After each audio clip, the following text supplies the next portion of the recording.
దీనిని ఎప్పుడైనా చూసారా? దీని పేరే అజొల్లా. ఇది అధిక ప్రోటీన్లు, విటమిన్లు, ఖనిజాలు కలిగిన ఫెర్న్ జాతికి చెందిన మొక్క. దీనిని ఎక్కువగా వరి పొలాల్లో చూస్తూ ఉంటాం. ఇది గాలిలో ఉన్న నత్రజనిని స్థిరీకరించి వరి పొలాలకు అందజేస్తుంది. దీని వలన రసాయన ఎరువులు తగ్గించుకోవడమే కాకుండా దిగుబడిలో 20-20% పెరుగుతుంది. అలానే ఇందులో అధిక పోషకాలు ఉండడం వలన పశువులకు, కోళ్లకు, మేకలకు దానాకు ప్రత్యామ్నాయంగా వాడుతున్నారు. గేదెలకు ఇది దానాలో కలిపి ఇవ్వడం వలన 10-15% వరకు పాల ఉత్పత్తి పెరుగుతుంది. అలానే వెన్న శాతం కూడా పెరుగుతుంది.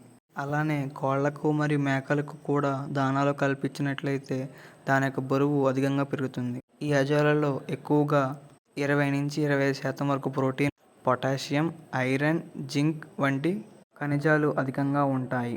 దీన్ని రైతు స్థాయిలో వృద్ధి చేసుకున్నట్లయితే వరి చేలలో రసాయన ఎరువులను తగ్గించవచ్చు. అలానే దానాకు అయ్యే ఖర్చును కూడా తగ్గించవచ్చు. Thank you.